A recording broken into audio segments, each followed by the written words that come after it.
J'arrive hier soir pour le rejoindre au studio et je guette vite fait son ordinateur. Il était sur Dorsel en train de swipe. Et vraiment, il cherchait un God. Il cherchait le bon modèle, la bonne taille, la bonne couleur. Et c'est pas si Vraiment, facile. il m'a dit vraiment, c'est quoi la différence entre ces deux-là? Mais là, il y a vraiment un monde différent entre le mien, parce que moi, du coup, j'ai grandi dans des vestiaires de foot. Ouais. Oui, bah là, Et c'est en un quartier. délire. Enfin, tu peux pas apparaître dans un vestiaire de foot. Bah non, bah j'imagine. On va t'insulter de sale PD, sale truc, on va t'agresser, on va te... Encore actuel ça? Bah, mais à l'heure actuelle, un footballeur gay, je pourrais même pas t'en citer un. Parce qu'il... Non, mais il y en a, mais ils le Mais disent ouais. pas. Je sais pas, moi j'avais honte au début, tu vois, genre quand j'étais dans les Il n'y en a aucun vestiaires qui de se douche sport. à poil. Hein. Bah moi justement par rapport à ça, quand j'étais au lycée, évidemment tu fais tes séances de sport, tu cours, machin, sprint et compagnie. Et j'avais honte, tu vois, de prendre ma douche à poil, machin, même de prendre ma douche tout court. Ouais, quand j'étais petit, il y avait ça aussi. Hein. Et j'étais au lycée, tu vois, on a entre 15 et 17, 18 ans. Et j'en voyais qui étaient là en mode on s'en bat les couilles. Et ils prenaient leur douche à poil. Et j'étais en mode mais j'aimerais trop leur ressembler. Ils s'en foutent, tu vois. Le regard des autres, ils s'en foutent. Et un jour, je me suis dit, vas-y, je m'en bats les couilles, je le fais. Et j'ai pris sur moi, hein, genre, c'est con d'avoir du courage pour ça, c'est vraiment stupide, hein, mais j'ai pris sur moi, je suis allé prendre ma douche à poil. Et je te jure, j'étais en terminale et j'ai pris toute mon année ma douche à poil dans les vestiaires. Et j'étais en mode, mais je m'en bats les couilles. Vous savez, vous avez beau me regarder ou pas, je m'en bats les steaks. Je vis ma vie. C'est un déclic. Hein. Et c'était trop agréable. Une question en vrai. Oui. Est-ce que tu bois de la tisane? Alors, je ne bois pas de café, faut savoir que j'ai une alimentation hyper... Très bien. Il y en a beaucoup qui me prennent pour un fou. Hein. Non, mais pour l'instant, rien. Ouais. Tout ce que t'as dit, je suis d'accord avec toi. Je plus vois tout ce que tu dis. Alors, moi, je suis encore un enfant, je bois du chocolat. Oui, je te comprends. Avec du lait de soja à la vanille, lait d'amande à la noisette, ça Ouais, dépend. végétal, quoi. Voilà. Les tisanes, je suis pas trop fan de base. Ouais, je bois souvent des trucs pour me calmer parce que je suis assez nerveux. Ça se voit pas du tout. Ouais, ça se voit pas du tout. Bah, je pense qu'on a une bonne boisson. Non, ouais, ça se voit pas pour ou lui, pas? T'es hyper sanguin. Ah putain, c'est un truc que j'arrive pas à... En fait, non, je pense qu'on peut Ouais. deviner à travers ta personnalité que t'es quelqu'un de nerveux. Non, je pense pas que ça se dégage. Je suis nerveux dans le sens où en fait, il faut que je fasse un truc. Je peux pas. Tu vois, Non, le fait si. de rester assis là déjà. S'il était un des frères dans Lucky Luke, ce serait Joe Dalton. Donc, du coup, le concept, je vois, il y a plein de bocaux là. Il y a plein de bocaux avec plein de tisanes. Alors, c'est des tisanes artisanales, donc tu peux pas les retrouver dans le commerce pour l'instant. Et donc, chaque nom des tisanes, donc il y a repos éternel, nuit blanche Brouillard cérébral, rêve lucide et coup de barre. et coup de barre. Alors, nuit blanche, je vais pas le prendre. Ah ouais? Pourtant, non. c'est ce que Ah non, tout le mais- monde prend tout le Non, temps. mais, hein. non, mais lui, ce qu'il faut qu'il prenne, c'est pas ça. Hein. Mais il faut pas que t'en prennes. Tu vois Taz, le dessin animé. Ah ouais, le. Ouais, tu serais Taz si tu prends nuit blanche. Comme ça là, Ouais. il fait ça là. C'est vraiment ça. J'ai déjà des gros problèmes de sommeil. C'est-à-dire que je suis tellement nerveux qu'il faut que je fasse un pré-sommeil. C'est-à-dire qu'il faut que j'éteigne les lumières, faut que je coupe un peu mon téléphone, faut qu'il y ait Ah ouais aucun bruit, faut qu'il y ait rien. Repos éternel. Repos Très éternel bien. sans Si aucun je- doute. Je te prescris un repos éternel, vraiment. Bah, tu peux prendre repos éternel, tu peux prendre le bocal en face de toi. Tiens, hop, un petit sachet réutilisable. Et donc, tu peux te servir, prends peut-être, je sais pas moi, deux cuillères à café. Je vous le dis, hein, j'y crois pas. Ah ouais? Ouais. On va tester, mais pour moi, j'y crois pas. Bon, on va voir. Ouais. À la fin, il va se glisser dans son canapé au fur et à mesure. Toi, tu fais du foot, principalement. Et ça a été toujours ton sport, genre le truc primordial de toute ta vie. Ça a toujours été mon premier sport. Mon père qui m'a mis dedans dès que je suis né, direct. Ah ouais? J'ai commencé à 5 ans, j'ai 26 ans, j'en fais toujours. C'est drôle. Ça fait plus de 20 ans j'en fais. On a essayé de me mettre au foot, moi. En plus, pareil, quand t'es au lycée, etc., au collège, c'est le sport que tout le monde. C'est le sport du peuple. Oui, que tout le monde joue au foot et tout le monde connaît les règles du foot. Tout le monde est Tout le enjaillé monde avec peut le foot. jouer au foot, c'est gratuit, garçon comme fille, petit, grand, tout le monde peut jouer au foot. Et du coup, j'ai essayé de me sociabiliser avec les gens et de jouer au foot. Écoute-moi bien, je n'ai jamais touché un ballon de ma vie. Je courais derrière le ballon n'a jamais voulu de moi. Mais j'étais toujours derrière le ballon et je me suis dit, c'est peut-être pas un sport pour moi. Ce que j'ai dit, peut-être t'es pas fait pour ça. Ouais, mais bon, j'étais en mode, bah, c'est chiant quand même de courir après le ballon. Après, souvent, quand t'es jeune aussi, c'est souvent une religion dans des familles. Je sais que chez moi, c'était une religion. Mon père était footeux et il disait à ma mère, il sera footeux. Ah Donc ouais? en fait, il me mettait dedans Ouais, je comprends. sans, on va dire, mon consentement. Ouais, ouais, Et ouais. pour moi, c'était normal de faire du foot. Mais c'est comme mon grand frère qui adore le tennis et qui voulait que son fils fasse du tennis Voilà. aussi. J'avais un père très. Non, faut que tu fasses du foot. Donc dès petit, c'est on tape dans le ballon, tape dans le ballon. Tu veux faire du sport? Ah bah foot. On va dehors foot. On va au parc foot. Donc dans ta tête, pour toi, c'est faut que je fasse du foot. Mais c'est drôle que ce soit resté comme ça parce que t'as pris du recul quand même. Bah ouais, c'est resté parce que c'est mon sport de prédilection et Ouais. j'ai failli être pro aussi. Donc c'est pour ça que c'est resté. C'est quoi la différence entre. Enfin, qu'est-ce qui fait que tu deviens pro? Tu commences au foot normal comme un gamin, tu kiffes le foot, ton rêve c'est d'être pro, jouer dans les grands stades, avoir ton nom derrière le maillot. C'est le rêve de tout gamin. Hmm. Quand t'es petit, tu penses pas à l'argent. Sauf qu'aujourd'hui, nouvelle génération, on voit un peu les salaires des gens, c'est astronomique. Ouais, bien sûr. Et la plupart des gamins maintenant, c'est ah, moi je veux être pro pour toucher. Non, non. Ouais, mais Moi, c'est quand- comme devenir youtubeur. Voilà. Pour être riche, percer, c'est le même délire. À mon époque, c'était vraiment pas ça. C'est je veux être pro pour avoir mon nom derrière le maillot, pour qu'on se compte mon nom dans les stades, Ouais. genre dans des grands stadiums. Qu'on parle de toi, C'est ça. qu'on t'acclame. Jouer avec les derniers crampons incroyables, sur des belles pelouses. Enfin bref, j'ai commencé le foot à 5 ans. Je suis parti au Mans FC, donc c'est le club de ma ville, à l'âge de 7 ans. Donc ça s'appelle une préformation. Donc de mes 8 ans à mes 14 ans, t'es en préformation pour vraiment former les futurs joueurs pro plus tard. À mes 14 ans, le club me dit que je suis trop petit, je suis pas assez fort physiquement pour continuer dans ce foot. C'est violent, t'as dû prendre ça. Très violent. T'as dû le prendre mal, je pense. Très très violent. On était à un tournoi de foot à Cahors, en Bretagne. Chacun notre tour, il nous disait qu'est-ce qu'elle allait pas. Donc toi, non. Vraiment, c'est hard. Hein. T'as 14 ans, c'est violent. Chaud, le foot, c'est violent. Ouais. Et il arrive à moi, je stresse. Alors Nico, voilà. Pour moi, je sais pas pourquoi tu portes les couleurs du club. C'est humiliant en plus. Direct. J'ai 14 ans. Ouais. C'est très très dur. Toi, ton rêve, c'est d'être pro. Voilà. Et je prends ça dans la gueule. En plus, devant tout le monde. Toi, c'est pas comme si... qu'à faire. C'est pas amusant sinon. Donc devant les... Je me rappelle, hein, c'est un truc qui m'a trauma. Je dis rien devant les coéquipiers pour faire genre, je suis dur. Fin d'entraînement arrive, je pleure. Et je dis à ma mère, je vais arrêter le foot. Et là, mon père, il m'appelle, il comprend pas. Il dit, ouais, il a quoi, Nico, qui pleure, il va arrêter le foot. Alors que c'est mon rêve. Et en fait, j'ai mis du temps à expliquer à mon père ce qui m'avait fait ce coach-là. Parce que mon père, c'est un nerveux. Ouais. Le coach, il se serait fait démonter. Et un jour, je lui ai dit, et voilà. Et du coup, le coach n'est plus là.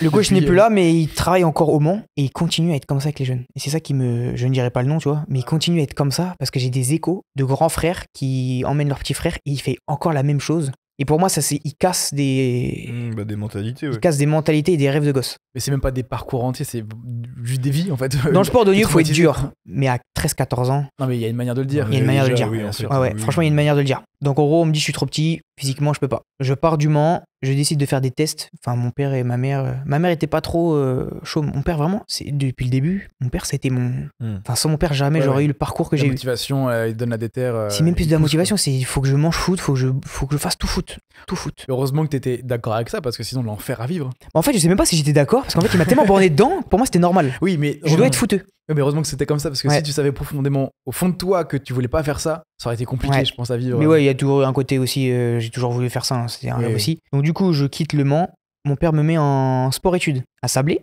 Donc je rentre en sport-études, donc c'est-à-dire 4e, 3e en sport-études, donc tu finis plutôt les cours, tu vas avec le jogging du sport-études, donc tout le monde te regarde dans le collège. On va dire petite partie de frime, tu te dis... mais les gens qui font sport-études, ils sont toujours chambés, ils sont toujours... Voilà, sauf que j'avais toujours ce complexe, c'est d'être petit. Parce qu'il faut savoir qu'aujourd'hui, plus les générations passent, plus les gamins, ça mange bien, tu vois. Donc j'étais le plus petit et frêle.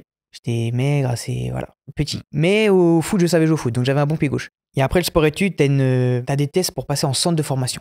Okay. Donc là, centre de formation, c'est un centre dans un club professionnel pour être professionnel. T'as des tests à passer et le taux de réussite pour rentrer dans un centre de formation, c'est 1%. 1%. J'allais dire 5 en pensant que c'était déjà c'est ahurissant, 1%. Mais... En gros, t'as des sessions où il y a 0, ou des fois t'en as 1 ou 2 par an. Juste pour rentrer en centre de formation. C'est fou. Donc on fait des tests et je suis le seul à être pris. C'est incroyable. De toute ma classe. Je me souviens de ce truc, j'étais dans un rêve. Le seul. Ouais, tu m'étonnes. On a fait des tests à Angers, on a refait des tests au Mans, on a fait des tests à Laval. Je suis le seul à être pris à Laval. Donc je pars à Laval, on m'explique, voilà Nico, tu vas être en centre de formation, tu vas être formé pour être pro, tu vas avoir ton équipement, tu vas avoir ta chambre, il y aura une cuisinière. Le rêve qui s'ouvre. Je me dis, mais attends, là, papa là, on y est presque, papa là. Ouais. T'arrives en centre de formation, t'as ton maillot avec ton nom, tu fais la photo. C'est incroyable. Je me dis, waouh. Et ma mère, elle commence à croire, putain, mon fils. C'est bien sérieux, ça se concrétise. Ouais. Donc je rentre en centre de formation à 16 ans, je joue, je suis titulaire, l'hygiène de vie impeccable, préparateur physique. T'es un robot. Ouais. Tu te lèves, tu t'entraînes, tu dors. Toujours au lycée. Au lycée, t'es un peu plus grand et t'as l'étiquette de branleur. Oui, parce que t'as 19 ans à ce moment-là en plus. Ouais, je te cache pas, c'est vrai, j'étais un branleur. Quand t'es en effet de groupe, etc., t'es un branleur. Ouais. Donc tu te sens supérieur aux autres, tu te permets de tailler des gens, etc. Ouais, je vois. Le rebelle. Voilà. Et je m'excuse auprès de toutes les personnes à qui j'ai pu... Alors c'est pas forcément méchant, mais en gros, chez nous, le fait de tailler quelqu'un, c'est de lier un... Enfin, il y a un lien genre de... Oui, un peu que j'aime bien, tu vois. Oui, je vois. Donc voilà, j'entre en centre de formation, je rencontre ma première copine à Laval. Enfin, j'ai vraiment tout fait à Laval, tu vois. Bah, j'ai grandi à Laval. Je joue en U16, je joue en U17, je joue en 19, je joue avec la réserve pro, j'intègre le groupe professionnel. Ok. Entre-temps, on change de coach, je me retrouve à la cave. Ah ouais? Et en gros, à la cave, c'est-à-dire que tu joues, et là, je joue plus. Je suis remplaçant, je rentre, je joue 3 minutes pendant 1 an. Ça devait être dur, ça. Et là, mentalement, j'ai craqué, j'ai pas été patient. J'ai lancé un ultimatum à mon directeur de centre et j'ai dit, bah voilà, soit je signe pro, soit je me casse. Alors que j'avais aucune arme. Ouais, aucun joker, derrière, aucune carte. J'étais impatient, tu vois. Bah Nico, on sait pas trop encore, voilà, t'as que 20 ans, laisse-toi encore le temps, t'es jeune et moi, en fait. C'était plus vieux les gens avec qui t'étais? On avait à peu près le même âge. Sauf que tu vois tes potes signer pro, tu vois des gens aller au PSG, tu vois tes potes signer à Monaco, tu vois tes potes signer un peu partout, tu te dis putain, c'est quand, c'est moi, tu vois. J'attends, mon père perd patience, je perds patience, et je me dis vas-y, soit je signe pro, soit je me casse. Je comprends, tu restes dans un... Ça fait 1 an que t'es dans un truc de transition chiant de Alors ouf. que toute la formation s'est bien passée, tu vois. Ouais. Je suis irréprochable, je fais le travail physique, à l'école je m'accroche pour avoir le bac, j'ai le bac, tu vois, et je me casse. Je me casse du centre. La décision a dû être dure à prendre. En fait, tu te rends compte de ta décision après. Donc au centre, t'as tout. Cuisinière, t'as tes entraînements, kiné, Ouais. médecin, quand tu veux. Et quand tu te retrouves sans rien, Voilà, c'est... tu dis ah mais en fait c'est ça la vraie vie. Ouais, c'est la Pour aller chez le kiné, tu dois attendre un mois. Pour aller chez le médecin, tu dois payer. Ouais, c'est une T'as dinguerie. plus rien. Ouais. Donc t'as pas de diplôme, t'as plus de club, t'es plus payé du coup. Tu dis, putain merde, j'ai peut-être fait une connerie. C'est pas un regret que j'ai aujourd'hui, mais je me dis j'aurais peut-être dû être un petit peu plus patient. Et c'est à partir de là où j'ai eu ma, on va dire, transition entre le foot et les réseaux. C'est là où j'ai décidé de me lancer sur les réseaux sociaux et à filmer ce que je faisais, mon activité sportive, etc. Et ça a bien pris. Et du coup, j'ai lié le foot avec les vidéos de sport. Je me suis intéressé à d'autres sports, j'ai rencontré des gens et après, Ouais, après, faut pas regretter parce que si t'avais pas fait cette décision-là, t'aurais pas fait le GR20, t'aurais pas fait plein de trucs. d'autres rencontres, t'aurais pas fait. Enfin, C'est ça exactement, ouais. je le prends comme ça, tu vois. Et vraiment, de base, c'était vraiment, je veux être footballeur professionnel. J'y ai cru, il y a 2 ans encore, quand j'ai signé en Corse, en National 3. Et pareil, conditions incroyables. Appartement avec piscine, t'es en Corse, t'as tout. Je me dis, putain, peut-être ça va redémarrer, tu vois. Et j'en avais marre, en fait, d'avoir cette pression régulière. Et surtout de ce monde de vicieux. Le foot, faut savoir, c'est un monde de vicieux. Mais et encore, le mot que je dis, c'est, il y a que du mensonge, il y a que on te fait espérer des trucs. Les agents qui disent, ouais, t'inquiète, je vais te faire signer là-bas, non, rien du tout. Et le fait, quand j'ai lâché ce haut niveau dans le foot, je me suis retrouvé, je me suis dit, putain, mais je suis épanoui, là. Là, je fais ce que je veux, je fais les projets que j'aime, je suis épanoui en fait. Je continue le foot, tu vois, toujours en R1, ça reste un bon niveau, mais le football de haut niveau, ça m'intéresse plus forcément. Bah après, c'est un monde de business aussi, donc je sais plus trop où est le côté sport et le côté business. Après, C'est il y a ça. un côté divertissement. Est-ce qu'il y a plein de sous-contrats dont on n'a pas connaissance, de Il y a joueurs tellement qui doivent d'arnaques que tu peux rentrer faire, à telle minute parce que machin. Il y a plein de contrats dans l'ombre qui existent. Et puis ça, j'aimerais signaler aussi un truc important, c'est que dans le foot, aujourd'hui on dit souvent le travail paye. Pour moi c'est faux. Dans le foot c'est faux. Ça dépend du coach, si t'aimes bien. Ça dépend de la hiérarchie, parce qu'il faut savoir dans le foot, il y a une règle, ça j'ai jamais compris. Le plus vieux il doit jouer. Parce que il est là depuis longtemps, c'est un ancien, donc il doit jouer. Je suis d'accord avec Mbappé quand il dit moi tu me parles pas d'âge. Hein. Ça je suis d'accord avec lui. Si le jeune il est plus fort que le vieux, pourquoi tu fais pas jouer le jeune? Oui, bien sûr. Non, parce que lui il est là depuis longtemps, parce qu'il a des enfants, c'est un ancien, donc il doit jouer forcément avant toi. Bah ça n'a aucun sens, oui. Pour vous, ça n'a aucun sens, mais dans le foot, même si t'es pas bon, tu vas jouer parce que t'es un ancien et on doit le respect. Mais là, il n'y a pas de ancien, c'est la performance. C'est qui le meilleur à ce moment-là, tu vois? Je comprends ce truc-là de justice parce que je pense qu'on peut le transposer pour d'autres milieux. Le nôtre. Et le réseau, le web, YouTube. Ce côté, il n'y a pas de justice. Quand on regarde vraiment concrètement comment ça se passe, il y a de quoi devenir un peu fou des fois. Tu peux être le meilleur, mais le meilleur de meilleur. Hein. Tu n'as pas de réseau, pas de contact.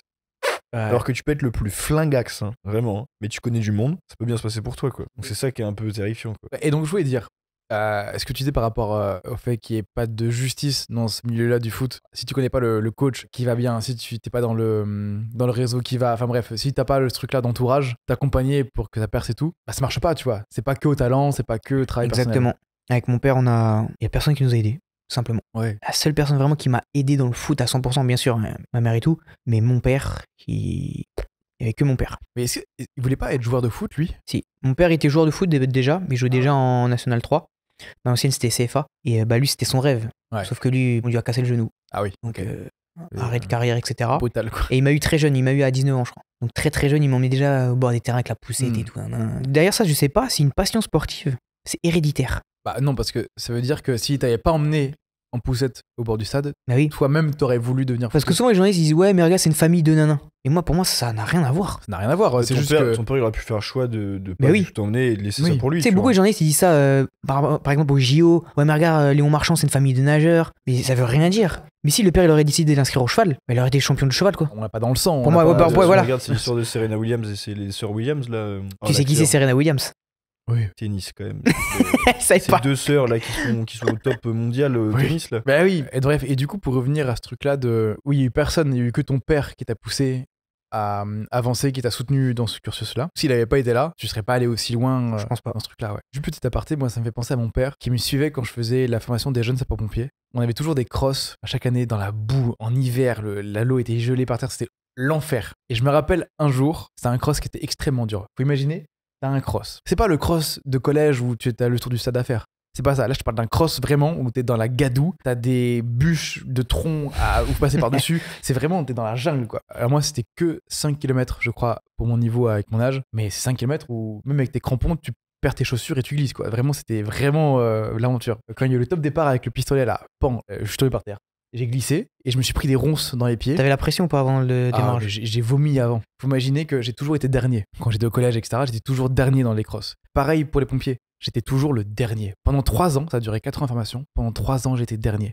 Et c'est dur, hein. Il y a 3 crosses par an. Tous les ans, sur les 3 crosses par an, tu finis dernier. Mais c'est obligatoire de le faire. Oui. Et donc c'était horrible. T'as une sensation d'être une sous-merde. C'est horrible comme truc. Mais à chaque fois, j'allais au bout, tu vois. Et je voyais des gens qui s'arrêtaient en cours de route. Et mais tu finissais. Et moi, j'étais en mode, mais non, mais vous vous arrêtez. Vous finissez avant moi, vous me rattrapez avant la fin, certes, mais vous vous êtes arrêté. Et moi, je me suis jamais arrêté une seule seconde sur ces courses-là. Et du coup, j'avais cette fierté-là, tu vois. Et je me rattachais à ce truc-là. Mon père était venu un peu avant la ligne d'arrivée. Et il a fini les derniers mètres, tu vois, peut-être les 100 derniers mètres, avec moi en courant à côté de moi. Et l'image était hyper forte. Et je te jure, ça donnait une motivation pour aller au bout, même si j'avais plus d'énergie, j'avais plus rien. Mais de se sentir soutenu par quelqu'un qui t'est cher en plus, hein, c'est assez fou. Donc je peux comprendre le fait que si ton père avait pas été là, ça aurait été dur d'avancer en plus là-dedans. J'ai une anecdote avec les 100 derniers mètres. On n'a pas du tout vécu les mêmes, nous. Je sais pas si c'était des crosses, mais il y avait des courses, un peu quand t'étais en école primaire, en fonction de tous les âges. Et bon, c'était même pas 5 km, hein, il y en avait peut-être 2. Et je crois que je kiffais le sport gamin, mais à fond. Et il y avait eu ce truc-là où j'étais 3ème. On est dans les 100 derniers mètres. Donc je me dis, il y a un podium, il y a un truc à la clé et tout. Sauf que moi, j'avais aucun niveau d'athlétisme. Donc qu'est-ce que j'avais fait? J'avais tout donné dès le départ. Donc à la fin, j'étais en train de lutter pour aller jusqu'au bout. Et là, je vois un petit gars qui était qui faisait de l'athlétisme, qui vient, il se rapproche, et il passe devant moi. Et vraiment, je finis 4ème. Et ce qui était la plus grosse dinguerie, c'est que, en fait, c'était même pas genre au classement, t'es 4ème, c'est que le 1, 2, 3, ils avaient un podium sur une scène, une remise officielle, machin. 4ème, rien, t'avais un sac plastique avec ta médaille, ta pomme pote, ton gâteau. Et je l'ai vu monter à ma place et j'étais là en train de me dire, oh le démon. Et ça s'est joué sur les 50, 100 derniers mètres. Et tu le vois passer, tu donnes tout ce que t'as, mais c'est impossible de courir plus vite. Et tu le vois juste passer devant, comme ça. Est-ce que c'est des expériences traumatisantes? En fait, je crois que non. Puisque en dernière année de formation. Est-ce que tu te rappelles de beaucoup de détails quand même? Parce que j'étais quand même une sous-merde.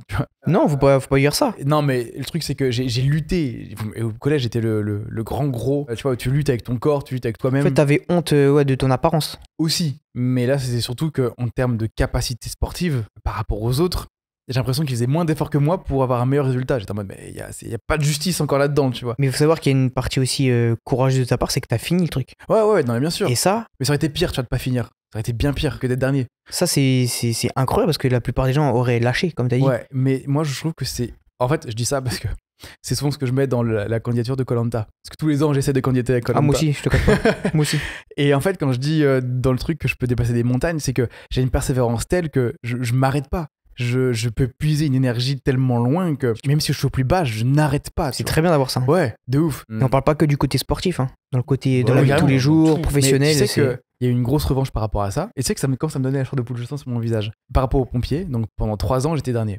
4ème année, il y a aussi le monter de corde, où il faut monter à la corde. Alors, soit tu montes en tâtant des pieds, soit tu montes avec les mains seules. Moi, j'ai fait avec les pieds. Mais même avec les pieds, c'est pas si facile. C'est une technique, hein, c'est dur. Hein. Ah ouais. Et toutes les semaines, je m'entraînais à monter à la corde. Et en fait, en cross, j'ai réussi à gagner des places. Donc, j'étais plus dernier en dernière année. Et ça, le fait de plus être dernier, j'étais pas bien placé, hein, mais j'étais pas dernier. Et ça, c'était la plus belle des victoires. Et j'ai pu monter la corde pour l'épreuve finale. Et c'était éliminatoire. Donc, si je monte pas la corde, je suis éliminé de tout. Et j'ai réussi à la monter le jour de l'épreuve. J'avais pas réussi avant. Et donc, il y a eu un truc de. Bon, l'adrénaline, le jour. C'est ce que j'allais dire. L'événement, le fait de dire que c'est le jour J, ton corps, il. Ah ouais, il y a eu un truc fou. Ça depuis, j'ai toujours réussi à la monter. Parce qu'il y a un truc qui s'est débloqué, je sais pas. Et il se trouve, pour anecdote, que sur ma promotion de pompier, on était, je crois, à la fin, peut-être 6 ou 7 personnes. J'étais le dernier, hein, partout. Je suis le seul à être passé. Tout le monde a été éliminé, sauf moi.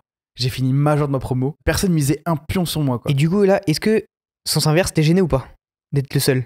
Ah bah non, je me suis battu pour ça, tu vois. Parce qu'il y a des personnes qui peuvent être gênées, justement, d'être premier. Là où t'as l'impression de ne pas l'avoir mérité, quoi. Ah non, parce que j'ai tellement souffert. J'ai 4 ans. En plus, là, on parle de souffrance physique pour le sport. Ah oui, il y a tout là. Mais il n'y a pas que ça. C'est que tous mes week-ends consacrés à ça. C'était que pompier. Je n'allais à aucun anniversaire. Je sortais jamais avec mes potes. Je suis jamais. C'est sacrifice, hein. C'était que sacrifice sur sacrifice. Et à la fin, j'étais en mode, non, en fait, je crois que je le mérite pour de vrai, ce truc-là. Oui. Et vraiment, les profs et tout, personne misait un péco sur moi et ils m'ont tous félicité en mode, bah vraiment bravo, tu vois. Et j'étais en mode, Bah oui. c'est le meilleur jour de ma vie, là, vraiment. C'est pour ça qu'aujourd'hui, il est Ouais. pompier de Paris. Voilà, félicitations. Ouais, voilà, fin. Drop the mic. Et moi, j'ai appris un autre truc. Toi, t'as fait du sport de combat après ça. J'ai fait trop de trucs. En fait, je vous jure, j'ai tellement fait de trucs après le foot. Je vous jure, des fois, j'oublie des trucs que j'ai fait. Ouais, je comprends. Moi, ça serait plus une question, mais est-ce que tu penses qu'en termes de confiance en soi et tout, est-ce que les sports de combat, ça mène autre chose que une forme physique ou même en termes de bien-être mental, de plein de choses genre, Question très intéressante. Alors moi, j'ai toujours dit, faut avoir confiance en soi, mais faut pas être sûr de soi. C'est deux choses complètement différentes. Moi, je suis conscient de ce que je sais faire et je suis conscient de ce que je sais pas faire. Quand il y a des personnes qui posent des questions, ouais Nico, t'es capable de faire ça, des fois je leur dis des gros trucs, je leur dis, moi je suis sûr que je suis capable de faire. Moi arrête de te la raconter. Souvent on dit ça. Quand quelqu'un Ouais. te dit, moi je suis capable de faire ça, on va te dire, vas-y tu te la racontes. Mais non, je pense que moi je suis capable de faire ça. Ouais. Parce que je connais ce que je sais faire, je pense que je suis capable. Alors qu'être sûr de soi, ça je le fais, je suis sûr de moi, je le fais. Tu sais pas ce qui t'arrive dans la vie, tu sais jamais. Mais je dis toujours, moi je pense que je peux le faire. Et les sports de combat, pour moi il y a beaucoup de facteurs où les gens se cachent, comme le trash talk. Le trash talk, j'en ai subi quand je suis parti en Thaïlande, j'ai fait un combat où le mec faisait des bisous à la foule, il levait les bras, ça met une pression de malade. Tout le monde l'encourage, tu dis ah ouais, le mec il est confiant. Mais j'ai parlé avec Baki, donc Baki avec qui j'ai fait une vidéo la semaine dernière, il y a beaucoup de gens qui se cachent derrière le trash talk pour justement se mettre en confiance et cacher ce côté de peur. Donc c'est parce que le mec va faire le bolide devant toi qu'il va avoir confiance en lui. Oui, au contraire, et souvent c'est l'inverse. Et souvent c'est l'inverse. Ouais. Souvent c'est qu'il a pas forcément confiance en lui et qu'il a besoin de la foule, de choses qui le stimulent pour avoir confiance, tu vois. Alors que moi je suis tout l'inverse. Moi justement pour que j'ai confiance en moi, faut que je sois calme, faut que je sois posé, surtout dans le respect, tu vois. Moi je me vois pas trash talker quelqu'un genre. Je crois qu'ils ont fait une vidéo McFly Carlito justement avec Doumbé, je crois, où ils essaient de trash talk. Et tu vois que les gars, McFly, je le trouve trop mignon. Tu vois, Doumbé, moi je pense c'est ce truc-là qui lui permet de se mettre une pression et de se concentrer. Mais il faut vraiment avoir des couilles de faire ça quand même. Oui, C'est très mais- très courageux. Oui, mais il y a un truc de communication aussi. C'est Ouais. que c'est du show, c'est du divertissement. Et en fait, il alimente un divertissement aussi. Mais c'est un comédien à la base. Il faisait du stand-up à la base. Hein. C'est un comédien, Doumbé. Et c'est une mise en scène qu'il fait. Moi je pense que c'est ça qui l'a fait monter. Hein. Et bien Bah oui, sûr. non, mais bien sûr. Enfin, Le matelas, tout, l'ambulance et mais tout, il surtout en a que, tellement en fait vrai, trop. Mais c'est un show. Mais pour lui, hein, le fait de l'avoir couché, comment il s'appelait, je sais plus là. En 7 secondes là. Ouais, en 9 secondes. C'est que mais ça a tourné sur les réseaux sociaux. Tu vois Mbappé qui réagit en mode. Ouah, ça, du coup, le mec s'est Ouais. fait un coup de com' monstrueux. Bon, après, il s'est fait niquer Doumbé il y a pas longtemps. Bah, je à crois. contrario, moi, tu vois, sport de combat, tu te prends des coups de coude, tu te prends des coups de genoux, et le mec arrête parce qu'il a une épine dans le pied. En tant que sportif et en tant que. Pour avoir été Ouais. en Thaïlande, tu peux pas t'arrêter pour une Ouais. épine. C'est pas possible. Il y a des mecs qui continuent, ils ont le bras cassé, ils ont des tibias cassés, ils ont des orteils cassés. John Jones, il a combattu avec un orteil cassé. Ça, même ceux qui voient plus rien, ils ont les tempes tellement gonflées. Ouais. Ouais. Moi, je pense qu'à ce moment-là, en fait, il s'est senti en danger. Il fallait un truc pour qu'il arrête. Mm. Il fallait qu'il trouve un truc. Mais non, mais Oui, il avait une épine. C'est une vanne. Mais tu peux pas t'arrêter parce que t'as une épine. Avec Oui. l'adrénaline, les gens et tout, t'es dedans, tu peux pas t'arrêter pour une écharde. Pour Mm. moi, il y a un petit côté business là-dedans où vraiment cette partie du sport, j'aime pas trop. Mais c'est pareil dans tous les sports populaires. Mais c'est pas contre eux. Hein. C'est juste, si tu veux en vivre, t'es obligé d'avoir une foule derrière toi. Ça attire les marques, ça attire les Mais bien sûr, organisations, et ça attire fait tout. partie du principe. Enfin, si tu veux être joueur pro, tu sais que c'est parti dans ton contrat de jouer avec le public, de mettre C'est en ça, scène ce que ça tu hype fais. les gens. Mais bien Ça sûr, hype les t'es gens. obligé de faire un show de ce que tu fais. Donc si t'es prêt à y aller, vas-y. Si t'es pas prêt, c'est pas fait pour toi, tu vois. Ouais. Mais moi qui aimerais en faire, qu'est-ce que tu me recommanderais de faire? Parce que je sais qu'il y a mille et une pratiques de boxe anglaise, boxe française. Mais t'as plein de variations. J'ai été bercé dans la Muay Thai en Thaïlande. Donc j'étais vraiment au cœur du truc, tu vois. Donc déjà l'environnement. Ouais. Donc t'es pas forcément chez des gens qui ont de l'argent, etc. Ouais, ouais. Des gens pauvres. Et avec rien, en fait, ils sont contents, ils sont heureux. Et ils sont dans ce sport-là, c'est vraiment le respect avant tout. Et il y a vraiment cet état d'esprit. L'esprit est différent de l'aspect physique. Donc tu peux être gay, tu peux avoir les cheveux longs, tu peux avoir les cheveux rasés, tu peux être tatoué. Eux, ils s'en foutent. Ce qui compte, c'est l'esprit pour eux. Vraiment l'esprit. C'est pour ça que là-bas, tout ce qui est. On parle souvent d'Atarian pour les trans, pour les ladyboys. Oui. On parle souvent d'Atarian pour ça. Mais vous savez qu'ils sont très très respectés là-bas, les ladyboys.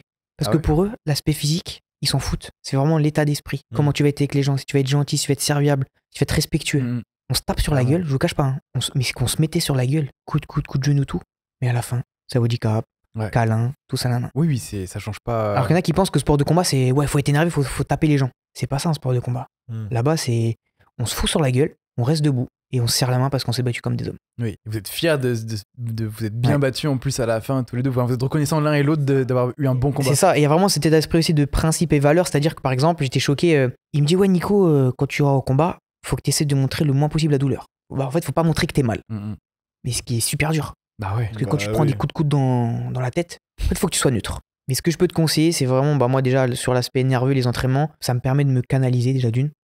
Et ça permet aussi d'être plus humble. Parce que le fait de se faire taper, ça te fait redescendre sur terre. Je vous jure, ça te fait redescendre sur terre. Littéralement, hein, t'es par terre. Hein, Moi, j'ai t'as toujours mangé. dit ça, hein, dans la vie, il y a toujours des gens, faut qu'ils en prennent une pour comprendre. Juste une seule pour comprendre que il y a toujours des gens plus forts que toi, il y a toujours des gens plus intelligents que toi. Moi, ça m'a fait redescendre sur terre. Je disais à mon cousin, il dit, oh, t'inquiète pas, physiquement, moi, je pense que les tailles, je vais les suivre.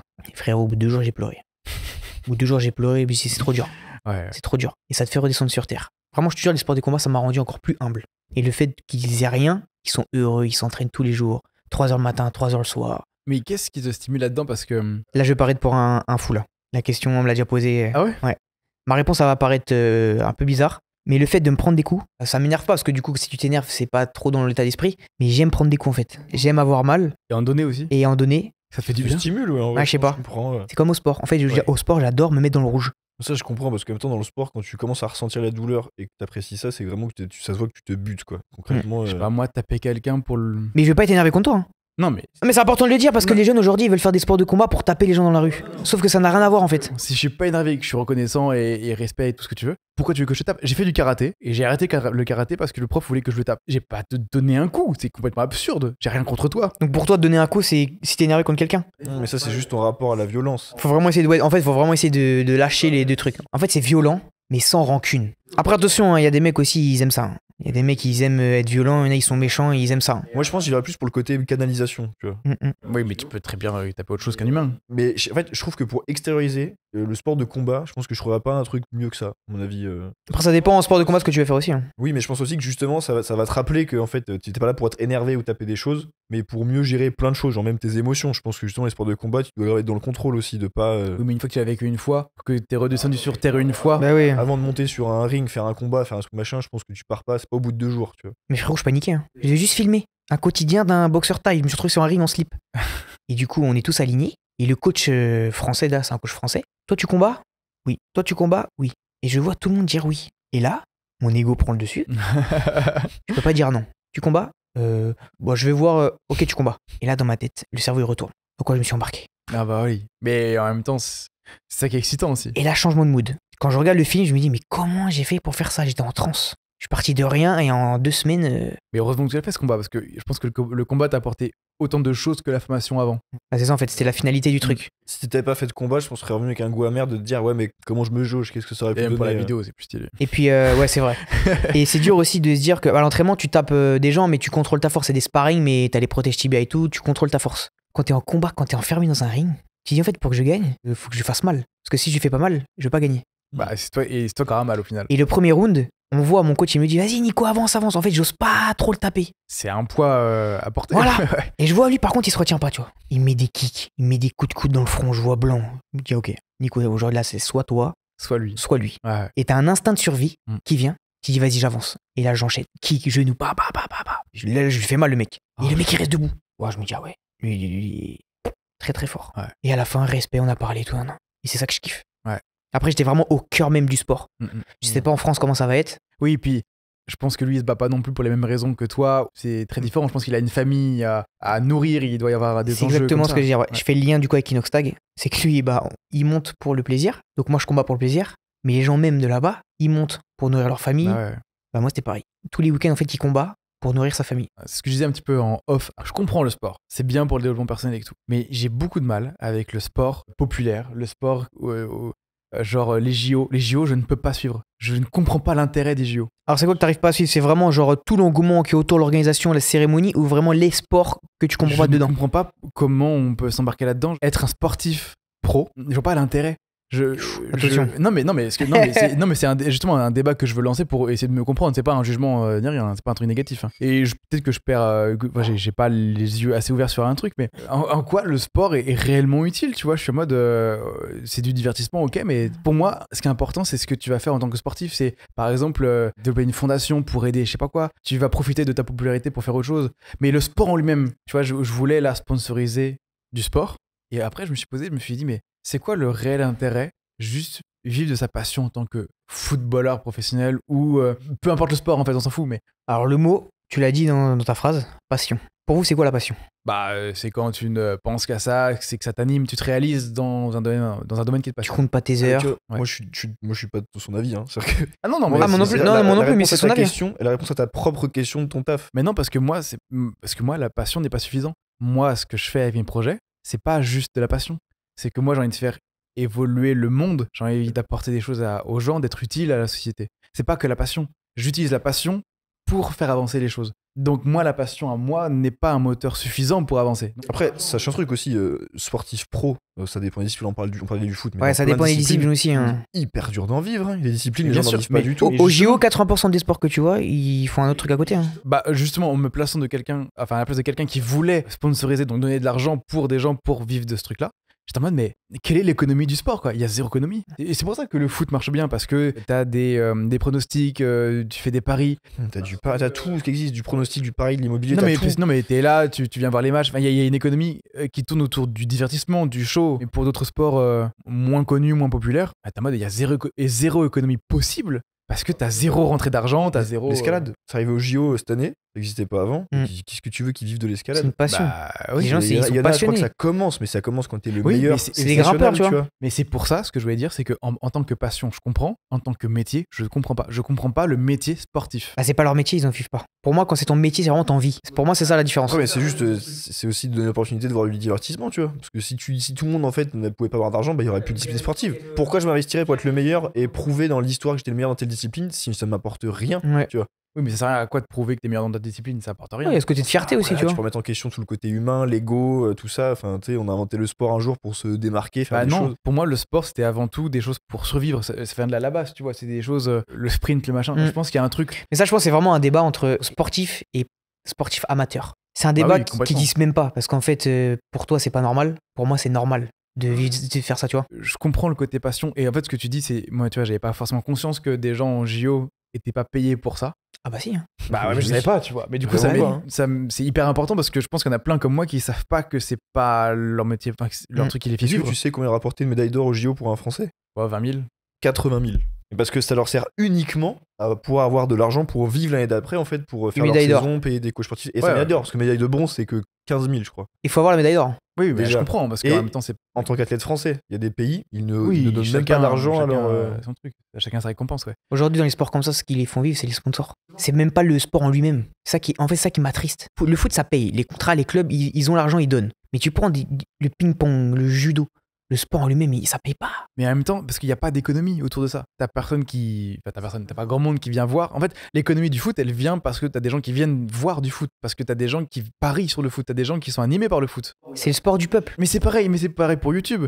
Des youtubeurs qui n'ont pas de communauté, il n'y a pas d'argent qui rentre. C'est la même chose. C'est pour ça que c'est un show et que c'est du divertissement. Un sport sans supporters a zéro économie. Et c'est pour ça que c'est hyper important de soutenir des gens qu'on aime, parce que sans support, le sport n'est pas reconnu en tant que tel, tu vois. Ou c'est là où moi, en tant que le sport passion, mais 100%, ça je comprends totalement, c'est hyper important, c'est hyper bien, c'est utile personnellement, pour la santé, pour le lien ça. sociable, pour tout, c'est hyper bénéfique pour tout. Mais le sport en tant que métier, j'avoue que j'ai un peu de mal avec cette idée-là. Et En fait, mec, c'est qu'un sport en tant que métier, c'est que tu mets le même taux d'investissement qu'un mec qui bosse 8 heures par jour dans Voilà. sa boîte. C'est que tu passes 8 heures par jour à t'améliorer dans ta discipline. Et lui, Nico l'a montré dans le sens où quand tu fais un centre de formation, machin, que si tu veux devenir le meilleur, même pas le meilleur, mais parmi les meilleurs, bah, en fait, il faut que tu t'investisses. Et tu peux pas avoir un métier à 8 heures par jour et faire du sport 8 heures par jour. C'est encore plus dur parce Ah, que bien sûr. tu fais des écoles pour devenir maçon. Tu vas devenir maçon. Au foot, qu'est-ce qu'on sait que tu es de footer? Mais parce que justement, t'as pas construit une maison à la fin. Donc c'est encore plus dur. Bah bien sûr. Donc c'est pour ça Parce que tu qu'il dis. n'y a pas d'économie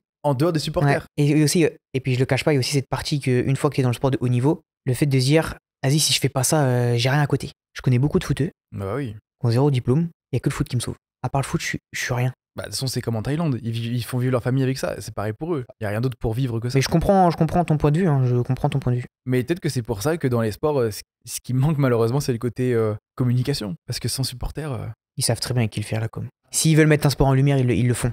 Quand je vois les millions qu'ils dépensent dans le foot, les millions qu'ils dépensent au JO pour les cérémonies d'ouverture, Ouais, ils ouais. peuvent mettre l'argent dans un sport précis. J'ai l'impression qu'aucun sport n'a de l'argent, hein, à part le foot. Non, mais pas le sport en lui-même qu'à l'argent, mais des grosses organisations qui peuvent aider les sports. Et- Mais c'est comme t'as dit, c'est un cercle. Genre, je prends tout le con. Le skate, les marques de skate, dès qu'elles ont capté qu'il y avait des petits jeunes qui sont bons, on te paye des planches, on te paye, et tu portes les fringues, tu portes les Mais bien planches. Et sûr, du coup, mais bien vu que sûr. t'as un panneau publicitaire, tous les petits jeunes ils achètent le truc, tu vois. Parce que le ping-pong, Tu vois, les frères Lebrun, là, je pense que limite, ils font un truc avec Artengo, ils disent voilà, achetez Artengo, mais au-delà de ça, c'est compliqué de mettre en avant des fringues stylées pour du ping-pong. Mhm. Bah, faire c'est des pour ça trucs, qu'ils sont tu vois. présents sur les réseaux. Hein, Et c'est tout l'intérêt de, je pense, pourquoi ils font ça, c'est qu'ils savent que c'est la seule manière de se Ah, bien démarquer. sûr. Et derrière, Après, les avoir JO, des c'est bien sponsors. aussi sur l'aspect visibilité. Ça permet aussi de montrer les sports, de montrer qu'il y a des gens handicapés dans le handisport aussi, des filles. Ah, il y a une fille qui fait ce sport-là. Hein. Ça permet aussi vraiment de casser des codes, tu vois. Combien de gens se sont mis à la natation parce qu'ils ont vu Léo Marchand faire des records olympiques. Ils ont montré le hip-hop. Il y en a qui sont reconnus. Ah, bah moi, je vais faire du hip-hop. Il y a cet aspect-là aussi. Pousser les gens, comme tu as dit, à faire du sport, à se trouver une passion et à se trouver un truc qui leur correspond, tu vois. ouais. J'ai pas cerné le truc, ça roule pas dans ma tête.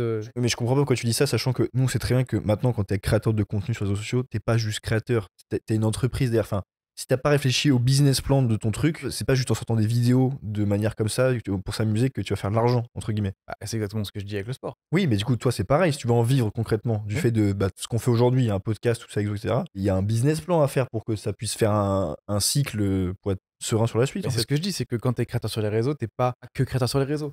Ah, tu fais plein de trucs, bah oui. Mais c'est comme certains sportifs, du coup, je pense. C'est que t'as pas le choix de te dire, bah, je kiffe, c'est ma passion et tout. En fait, ça Si je dépend veux de quel concrètement sport, en encore une vivre, fois. Bah parce que je pense que, oui, alors nous, on est beaucoup plus centré sur ce côté couteau suisse, mais je pense que certains qui se démarquent et qui arrivent à en vivre aussi, parce qu'ils ont capté ce truc de, bah, je suis le meilleur là-dedans, certes, mais si personne le sait, qu'est-ce que je peux faire? Est-ce qu'il n'y a pas des marques qui veulent m'aider Voilà, là-dedans? il y a ce truc aussi. Tu dis, oh, moi, je suis bon qu'à jouer au foot, mais je sais rien faire d'autre à côté, tu vois. Mais c'est exactement pour ça que je dis ça. Je dis ça pour des gens qui veulent faire du sport leur métier. C'est pas juste en étant joueur de n'importe quel sport que vous allez arriver à en En vivre. fait, pour toi, un métier, c'est vraiment genre plombier, Non, maçon, etc. Parce qu'il y en a beaucoup qui pensent que ouais, enfin, sportif, c'est pas un métier.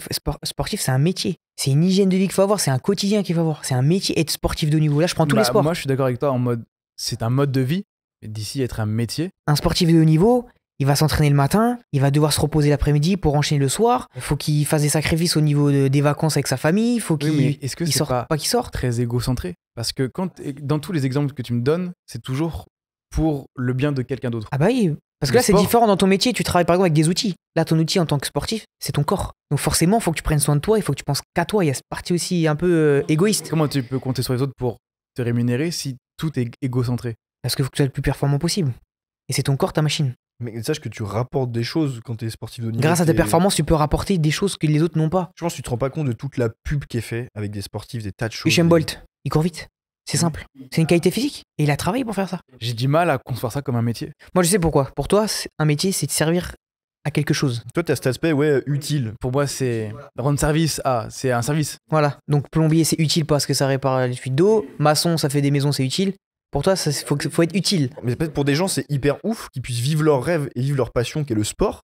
Et pour eux, tu leur dis, bah non, c'est pas un métier. Non, parce que là, vous me prenez sur un truc. Vous me mettez des couteaux dans le dos. Non, c'est les arguments, des vrais arguments pour dire que c'est pas un métier. Vous déviez Bah, complètement le... tu dis j'ai du mal. En vrai, ça. Parle franc. Et si on est sur une chaîne, d'accord, on va parler franc. Quand tu dis j'ai un problème avec ça, c'est-à-dire que t'aimes pas. Non, j'ai du mal à concevoir l'intérêt. Mec, explique à ta grand-mère quand elle te dit, genre, ouais, youtubeur, bon, c'est pas un métier ça. Oui, mais youtubeur n'est pas un métier. Ok, c'est quoi? Bah, tu es auteur, réalisateur, monteur, chef d'entreprise. C'est ça les métiers. Parce que YouTube, c'est une plateforme. Non, mais C'est-à-dire youtubeur que- est un métier qui englobe tous ces métiers. Parce que ça veut. Ouais, non, mais mettons les points sur les i, tu vois. Que sache que sportif maintenant, c'est la même chose que ce que t'as décrit. Hein. Ils sont chefs d'entreprise, ils gèrent les réseaux sociaux, ils font de la com, ils gèrent leurs contrats, ils font tout. C'est la même chose. Hein. Je suis pas sûr.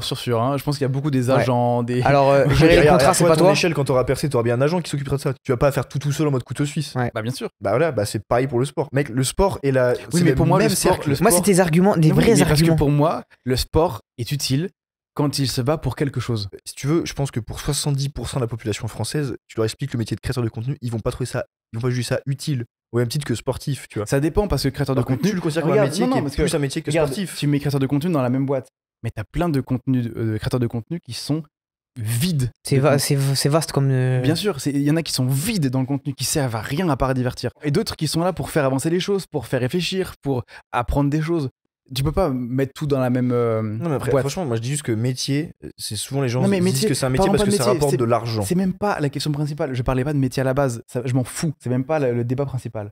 Je dis juste que, pour revenir au truc de base, le sport pour soi, j'ai pas envie de le suivre. Point. Ça va d'aller pas plus loin que ça. Mais les sports collectifs, c'est pas pour soi. Bah, c'est pour qui alors? Bah, c'est pour ton équipe. Pour représenter ton équipe.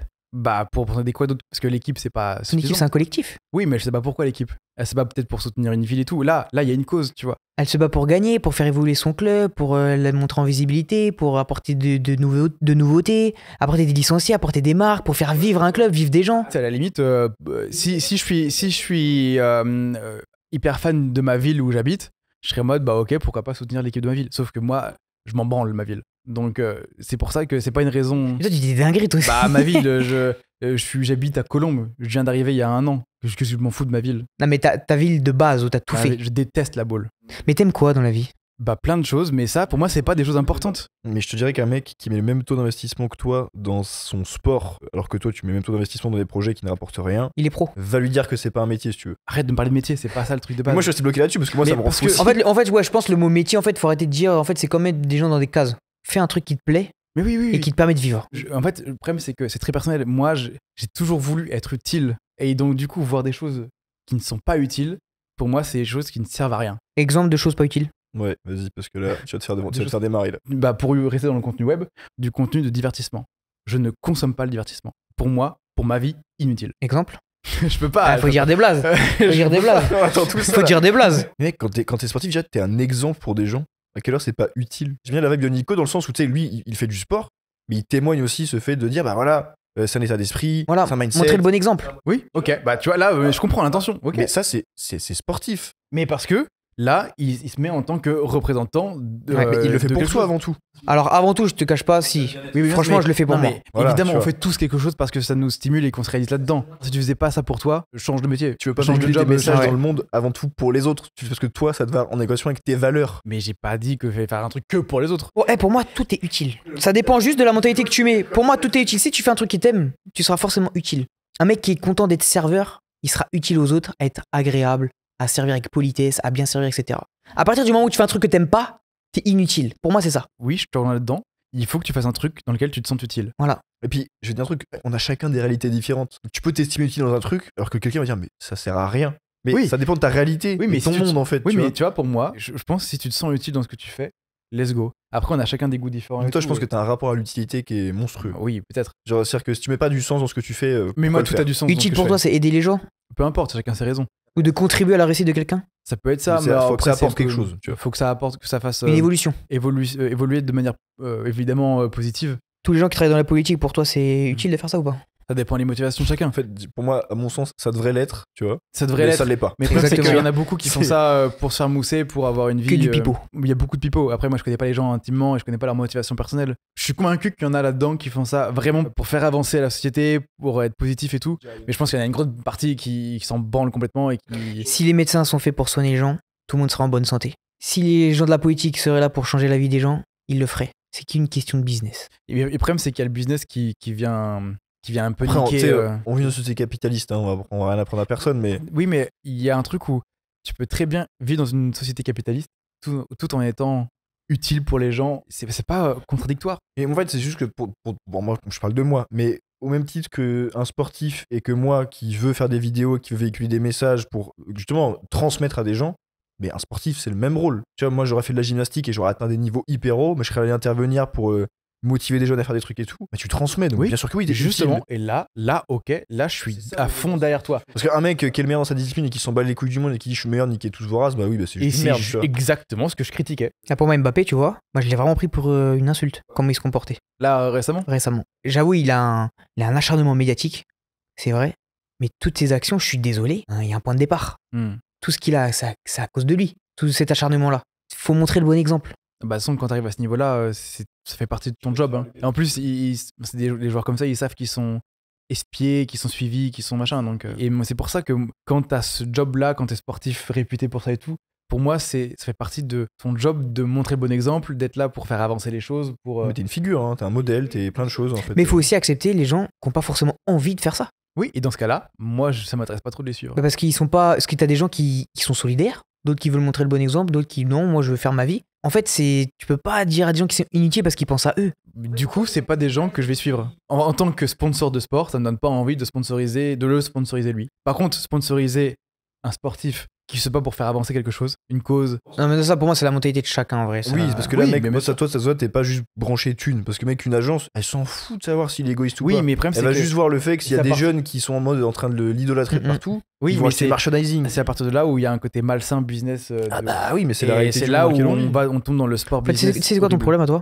C'est que t'as tellement un bon cœur. Ah, arrête. Non, mais attends, non, vraiment, t'as tellement un bon cœur que du coup, forcément, faut que quelqu'un fasse un truc utile, aide les autres. Mais c'est comme ça qu'on fera évoluer la société positivement, tu vois. Et l'exemple, c'est à moi de le donner à mon niveau, comme je peux aussi, tu vois. Sauf Donc, qu'on n'est pas dans un monde de bisounours. On n'est pas parce que on est plein à pas le faire. Il y a des gentils, des méchants. Il y a toujours deux choix dans la vie.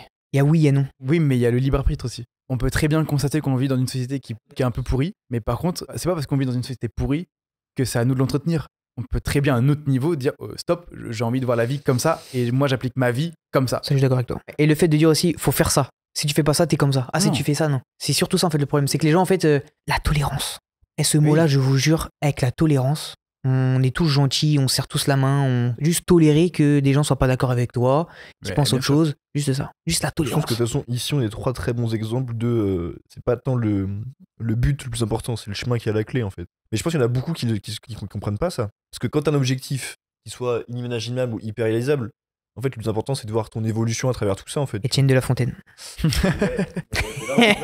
Après, t'as ce côté aussi frustration des gens. Hein. T'as toujours des gens qui sont là à dire des choses, à dire des trucs. Oui, mais qui parlent. On sait qu'on pourra pas compter sur eux pour faire évoluer les choses.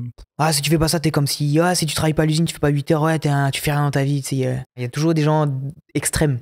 Oui. Mais c'est là où tu vis, soit pour toi, soit pour ce que pensent les autres de ce que tu devrais faire. Moi, je préfère vivre avec mes convictions, qui plaisent peut-être certainement pas à quelques personnes. Ouais, mais tu vas pas être là à dénigrer les autres. Ouais. Tu vois Si quelqu'un me dit un jour, mec, ça a aucun intérêt ce que tu fais, des vidéos, mec, on s'en branle, je suis bah ok, ouais, cool, bah juste regarde-les pas, tu vois. Et moi, je vais faire mon chemin de mon côté. Je vais te poser une question. Pourquoi tu me suis? En quoi pour toi je suis utile? Bah déjà, tu m'apportes du positif. Tu m'apportes du bonheur. J'adore. Ça, j'aime bien ça. Bah non, mais j'adore parler avec toi. C'est Ça ce que me je fait veux du bien, véhiculer, c'est important. Et en fait, on a tous des relations amicales où on profite des gens.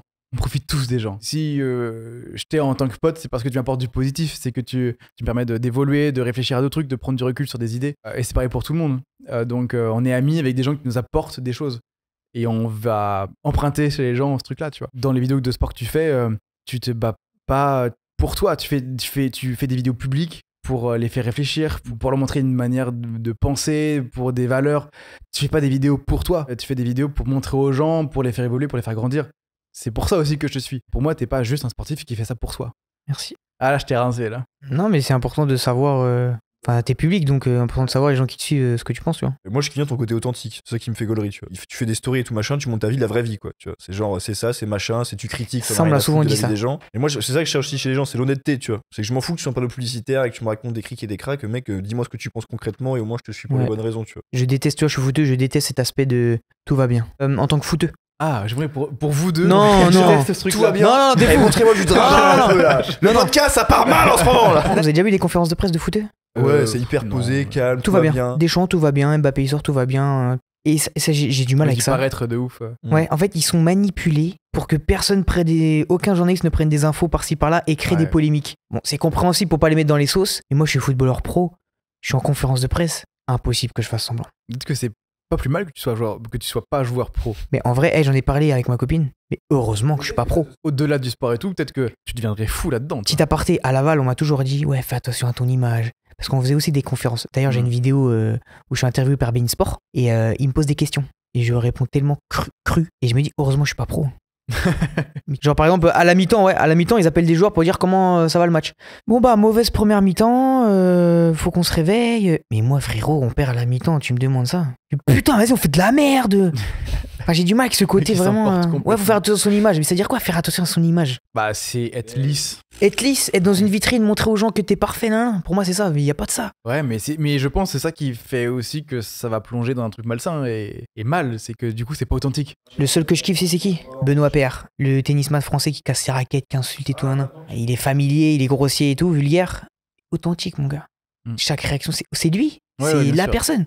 On lui a posé la question pourquoi tu fais Roland Garros? Pour l'argent. Honnête, franc, je te serre la main, mon gars. Oui. Moi, je kiffais bien le foot, hein. J'ai juste jamais kiffé le côté club. Parce que moi, j'ai fait de la gym, tu vois. Je kiffe J'ai la à gym. 5 ans, j'ai fini à 15. Bien. C'était bien. Bon, sauf que tu vois, les footeux, c'était ouais, le sport de PD. C'est ça le problème, on revient toujours au même truc, hein. Ça a pas évolué. Je te dis, ça a pas évolué. Pour moi, le foot, ça a pas évolué. Après, il n'y avait pas que les footeux qui disaient ça. Je veux pas tous faire dans le même panier, mais tu vois, la gym, c'était le juste au corps et machin, Ouais. pédale. Ouais, bah top. Alors qu'en plus, je connais même pas un seul gymnaste gay. C'est ça qui me fait croire quand je prends du recul, c'est que. Dans le sport, je pense que c'est tabou, hein. Bah, la danse, c'est pareil. La danse, ça va être comme la gym. C'est très connoté, malheureusement, c'est très cliché. Bah, les mecs qui font de l'équitation, etc. En fait, c'est tous les sports où t'as plus de meufs de base. Oui, parce que de base, ça a été considéré comme un sport de filles. C'est pour ça que moi, j'ai adoré le film Billy Elliot. Ah bah oui, bah, incroyable. Le message du film, Incroyable. magnifique. Magnifique. J'adore. Je l'ai vu il y a pas trop longtemps encore et j'ai chialé devant. Regardez à l'école en philosophie pour dire les stéréotypes filles-garçons. Tu vois, on nous a passé des fils pendant l'école. C'était le seul film que j'ai trouvé réellement intelligent, utile, profond, magnifique. Utile. Ouais, là sur ta chaîne. T'es tout seul à faire les montages. Bah, quoique t'as quelqu'un qui t'aide un petit peu, je crois, pour faire quelques montages, mais tu restes principalement tout seul à faire des montages. Donc du coup, il y a une grosse quantité de travail, d'énergie, de matos à acheter, tout ça, d'investissement, de temps, d'argent, tout ce que tu veux. Quand tu vois d'autres gens sur les réseaux qui font moins d'efforts, qui travaillent moins, ça te rend pas un peu malade? Alors moi, ça me rend pas forcément malade parce que chacun mérite son truc, tu vois. Mais c'est vrai que des fois, ça me fait chier, je vais pas le cacher, de voir des gens qui font des vidéos de merde, qui font des lives toute la journée, qui font des 8 heures de live et qui ont une putain de... En fait, je comprends pas les gens qui les suivent parce que c'est pas... En fait, en soi, c'est pas la personne qui fait le truc le problème. C'est les gens qui suivent ça. Je suis totalement d'accord avec ça. Je comprends pas comment il y a des gens qui... Par exemple, il y a des gens qui font 20 heures de live. Ils ont des 100 000, des 300 000 abonnés. C'est qui ces gens qui suivent ça? En fait, je pense qu'ils se reconnaissent dans le truc, ça leur fait passer le temps et il est pas sérieux, donc il est pas chiant en fait. J'ai l'impression que les gens, plus tu fais un truc de qualité et que t'es sérieux, ils vont dire que t'es chiant en fait. Il s'investit trop dans le truc, il est trop sérieux. Moi, je pense que tu prends statistiquement 2 mecs qui font le même nombre de vidéos, le même truc, et un qui fait un truc sérieux, qualitatif, un gars qui fait que de la merde. Je suis pas sûr qu'au bout du compte. Alors, ou sinon, ça veut juste dire qu'on vit une génération d'abrutis. Hein. Moi, je suis pas sûr de ça, tu vois. Dans le fond, Parce que 80% des youtubeurs France, tu leur dis, vous êtes pas youtubeurs, c'est quoi leur qualité? Moi, j'ai un métier, je suis coach sportif. Je kiffe ça. À part faire des vidéos où c'est marrant, des lives, ils font quoi? C'est quoi le. Comme tu dis, c'est vide. Divertissement. Ouais, c'est du divertissement, c'est vide. Et moi, c'est pour ça que j'ai arrêté de regarder ça parce que au bout de 20 minutes, une heure de vidéo, t'es en mode qu'est-ce que j'ai regardé au juste là? Aujourd'hui, j'aime les concepts, hein, je regarde les concepts, attention. Mais tu prends au tout de base, les Inox, les Michou, c'est des lives de jeux vidéo. Mais en fait, les gars, vous êtes centrés sur le fait que vous voulez vous sentir utile. Mais Non, en non, fait, non, non, c'est non, l'autre non. non. Enfin, même pas utile. Mais c'est juste que vous, ça vous convient pas de regarder un truc où vous en sortez avec rien. Oui, C'est oui, ça oui. le constat. En vrai, c'est juste que c'est l'offre et la demande. Et si ça marche et qu'il y a plein de gens qui sont pas dans ce mindset. Pourquoi les gens regardent ça? Le problème, c'est pas les gens qui créent ce genre de vidéos. Le problème, entre guillemets, c'est ceux qui Ah oui, regardent. mais bien sûr. Parce que justement, l'offre Mais- et la demande. Pourquoi il y a de la demande déjà? Bah parce qu'il y a plein de gens qui aiment s'abrutir sur TikTok à se pendant des heures, qui aiment sur Ouais, YouTube. et moi, regarder ça, un j'ai mec du qui- mal à comprendre. Bah, même le fait de regarder des lives. J'ai déjà fait des lives Twitch jeux vidéo, mais en fait, je me mets à la place des gens. En fait, ils me regardent, mais je leur apporte quoi? Du divertissement. Mais c'est une notion qu'on a du mal à comprendre, mais il y en a pour qui c'est Non, mais- important, tu non, vois. mais je la comprends. Non, mais attends.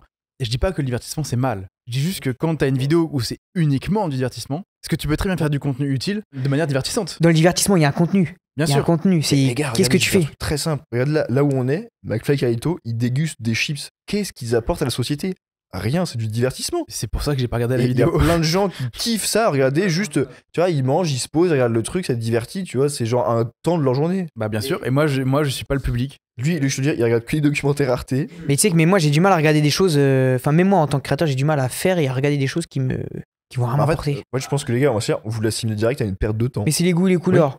Tu dis direct. Non, pour moi, c'est un truc que j'aime pas. Moi, si je fais un truc, je perds pas de temps. Mais tu vois, c'est pour ça. Moi, tu vois, j'adore la Star Academy et Koh-Lanta. Tu vois, ma Star Academy, c'est une perte de temps. Mais moi, je regarde pas sous ce prisme-là. Je regarde sous le prisme de échange social entre humains, comment ils évoluent dans un espace comme ça. Et moi, je regarde sous cet angle-là. Je suis vraiment curieux de voir comment des gens qui se connaissent pas évoluent ensemble pendant plusieurs jours. Et parce que je suis aussi scénariste. Et voilà, après, il y a un regard différent. Bah oui, ça dépend comment tu le regardes. Exactement. Et donc, c'est pour ça, ça dépend de la manière dont tu regardes. Mais dans une vidéo de Squeezie, j'ai du mal à choper le lien social. En plus, c'est que des potes qu'on voit tout le temps dans les mêmes vidéos. Ouais, par contre, je kiffe quand il invite des gens qu'on voit pas souvent, tu vois. Genre l'imposteur et tout, il invite des gens, ça c'est hyper bien. T'apprends à connaître les gens. Tu vois, Squeezie, je regardais des vidéos parce que des fois, ils me font juste rire, tu vois. J'entends, mais je comprends pas parce que je peux pas faire ça. Serais-tu triste, Étienne, dans ta vie? Savoir un truc, hein, c'est que, tu vois, dans le divertissement, j'en regarde, mais c'est même pas que je m'accorde un créneau de divertissement. C'est genre, je mange, donc je regarde un truc en même temps parce que mais j'ai fini de bouffer, j'arrête et je vais faire autre chose, tu vois. Je me dis jamais, un jour, je vais consacrer tout mon temps et mon énergie à me divertir et à regarder un truc sur YouTube, tu vois. Par rapport à ce truc-là, manger en regardant un truc qui me divertit, non. Parce que du coup, je profite pas de ce que je mange, je savoure pas les aliments que je mange. Mais tu fais. Attends, excuse-moi, ce menteur, tu la regardes quand la Starac du coup? Je viens de te dire que c'était pas que du divertissement. Il va te faire des notes de frais en mode, je regarde la Starac, là j'apprends des choses, donc là. Non mais pour de vrai, c'est vrai. Pour moi, je regarde pas en tant que divertissement. Mais regarde, moi je peux dire pareil, quand je regarde Squeezie, je me dis putain, si un jour je fais du Twitch, comment t'animes une chaîne de Twitch, tu vois. Je suis pas sûr que tu regardes vraiment ça. Tu regardes vraiment Squeezie en mode, tiens, si j'étais streamer sur Twitch, comment je ferais? Je suis pas sûr. Tu Non, mais regardes mec, vraiment Promdog en tant que Mais mec, client. quand tu regardes la Starac, t'es pas que dans un mindset de business de dire comment je pourrais m'inspirer de tout ça. Eh, regarde, Etienne, j'ai sorti un film sur la Thaïlande.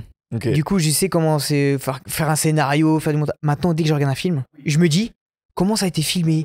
Oh, il s'est mis le cadreur. Je n'arrive pas à regarder un film sans penser Mais à tu ça. parles à deux mecs en école de cinéma, donc t'inquiète Bien pas, sûr. quand on Ah regarde bah un film, voilà, on voilà. regarde pas comme des clients. Hein. Et donc on est tous d'accord. Merde. Il a quitté le nucléaire pour vivre de sa passion en devenant un vidéaste aux petits oignons. Découvrez Victor dans le prochain épisode de La Pause M.